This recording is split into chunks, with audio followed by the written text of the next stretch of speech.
AstroCass back with a quick astrology update. This one is from my celebrity series or famous figures through history and celebrities.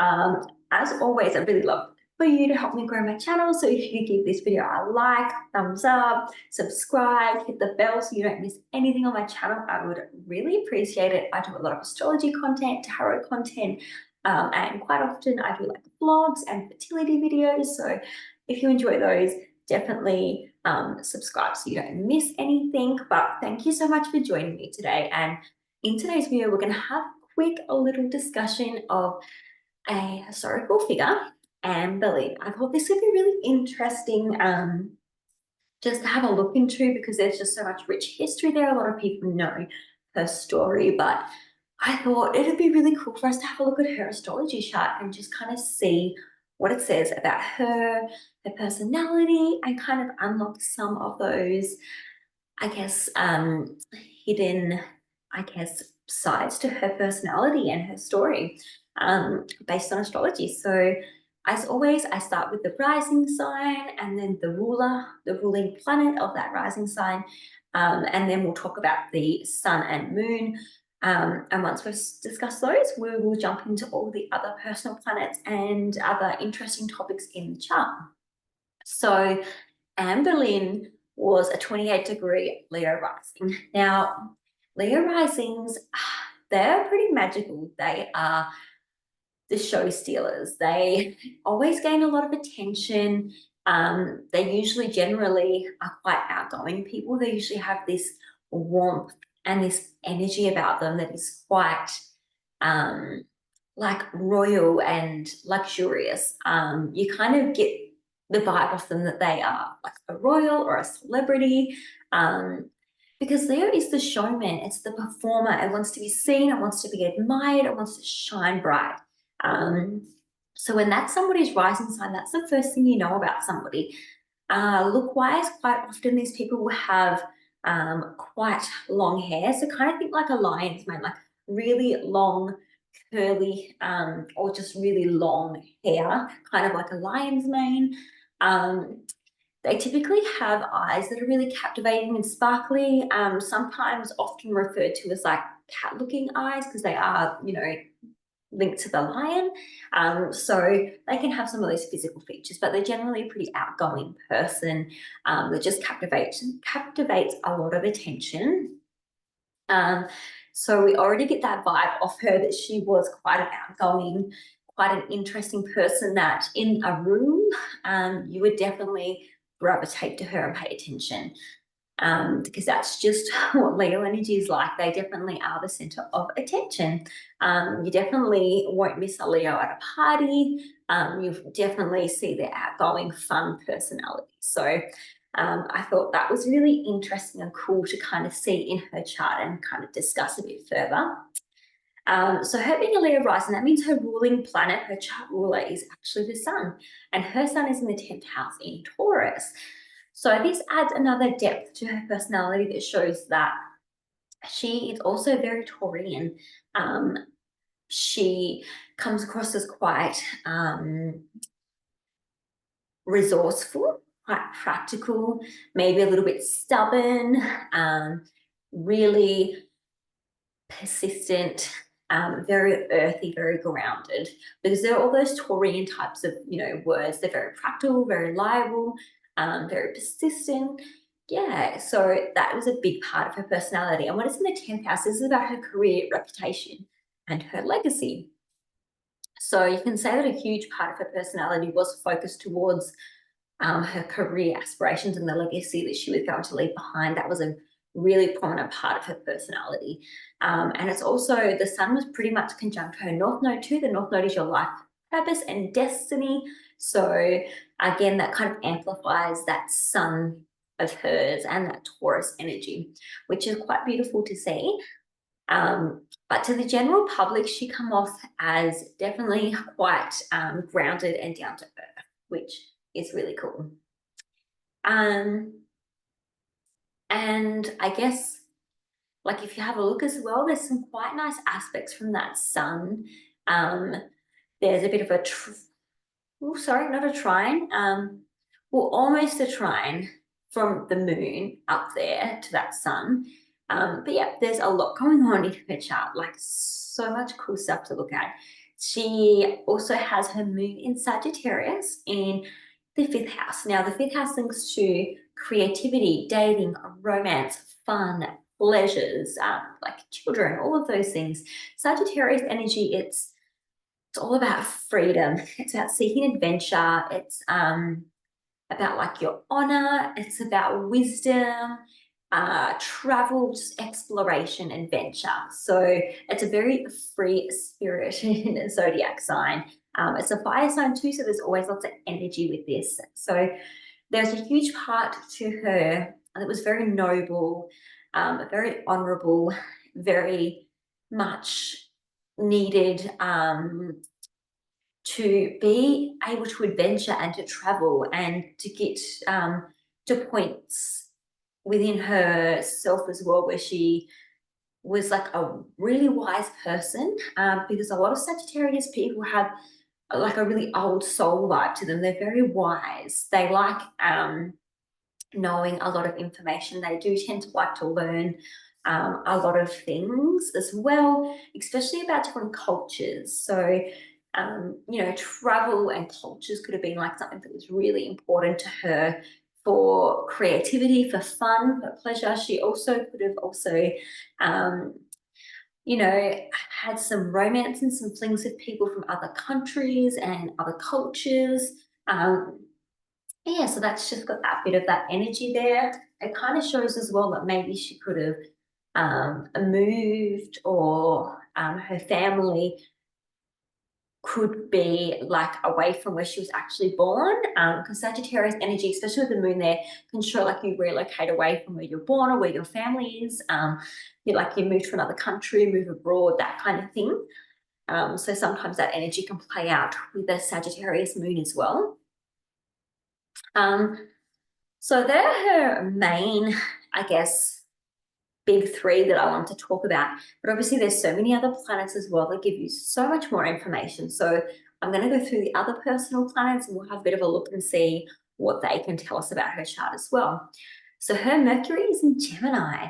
This means that she was a bit of a chatterbox. She was a good communicator, very curious and very logical, and Mercury's in rulership there. So we love that. That's a strong Mercury. She was a good communicator. Saturn isn't too far away. It's not in an exact conjunction, but Saturn being quite close to the Mercury could make somebody a bit fearful of communicating, a bit hesitant, a bit cautious. It can show somebody that could have been bullied for speaking their truth or for talking. It shows somebody that might have a bit of issues with authoritarian figures. So, you know, your father or husband, or like an authoritarian figure, like a boss or someone who kind of doesn't let you speak, doesn't let you talk up, kind of mutes you, silences you. So I thought that was interesting to see because she has like that really strong Leo personality, and then she's got some of that like Gemini energy through that Mercury. So I feel like she would have been really fun at the parties. Like Gemini energy are like the life of the parties, social butterflies, and then that Leo energy is super extroverted and very outgoing and like, look at me. So I'm getting the vibe that she probably would have been a lot of fun. If you like met her in person, she would have been like kind of cool to know, I think. She also has her Venus and Jupiter in like a close proximity to, not in an exact conjunction, but they're not too far apart. And they're in Aries in her ninth house. So again, Venus is about love, romance, our relationships, and money. Jupiter is about life expansion, growth, and wisdom. So this shows that her ninth house was expanded, and through traveling and through higher education, potentially through religious practices, there was a lot of luck and blessings given to her through that Jupiter. And similarly, that Venus, there was a lot of love, and she really enjoyed traveling and really enjoyed higher education and learning. She really enjoyed building strong beliefs, especially around relationships and money. She really valued those things in life.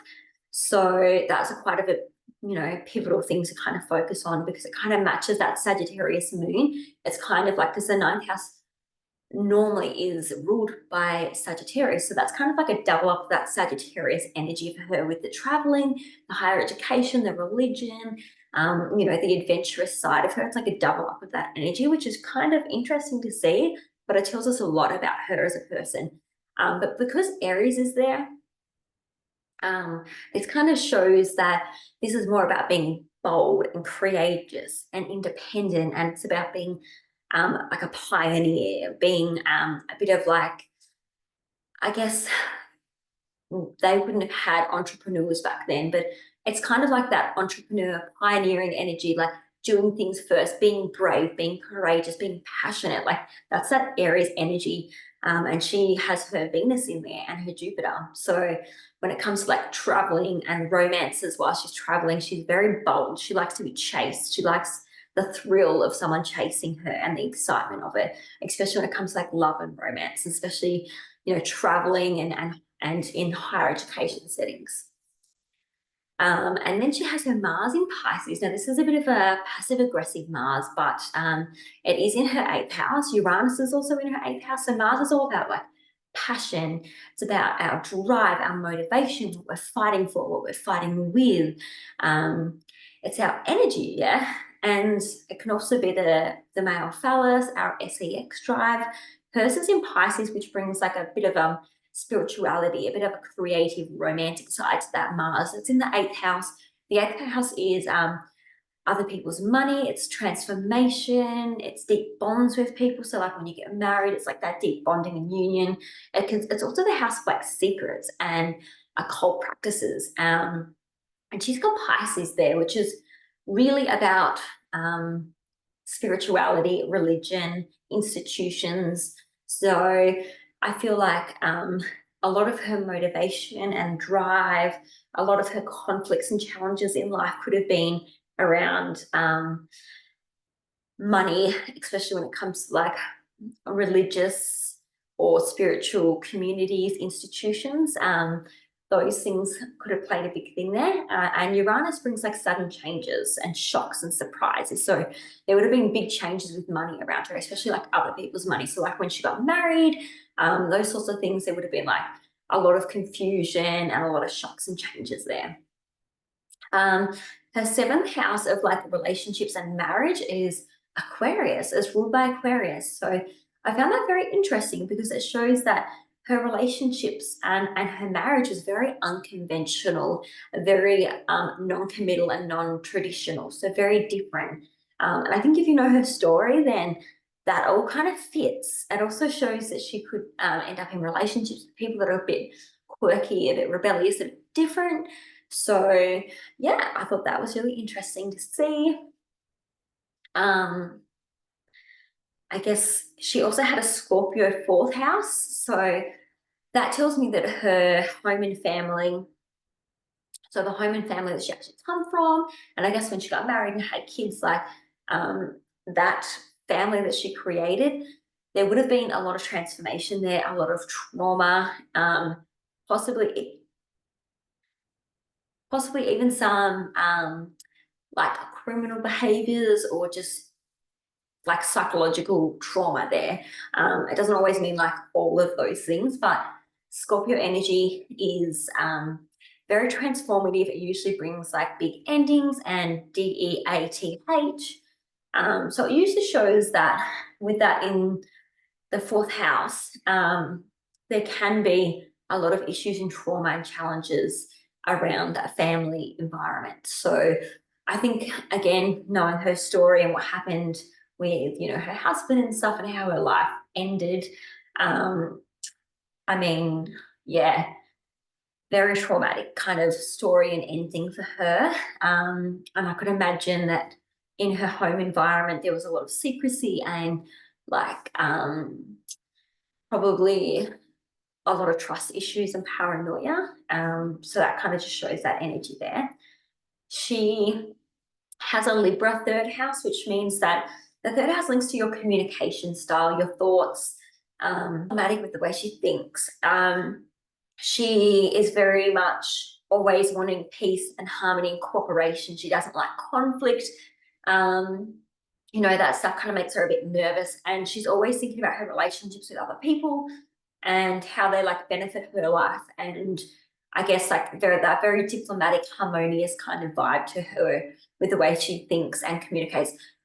It also shows that she has that very Venusian way of communicating. So she might have a really sweet voice, or the way she communicates and talks with people is very smart and very diplomatic. And she knows a lot of people, like she knows the right people, if you know what I mean. But yeah, those were the most interesting kind of things that I thought I would share with you, because like they're the things that stood out to me in her chart. I guess one last thing that I would like to mention is we did talk about that Gemini Mercury. I just forgot to kind of point out that that's in the 11th house. The 11th house links to like friends, and links to the groups that you're a part of in society, and it also links to like your audience. So if you're a public speaker, or if you're on social media, on the internet, it's like your audience, the people that follow you. And because obviously she was a queen, she did have an audience. So the way her audience and her interacted together with each other was very Gemini. She would have spoken to them a lot. She would have been very curious and fun, and really relatable to them, to the people, as a queen.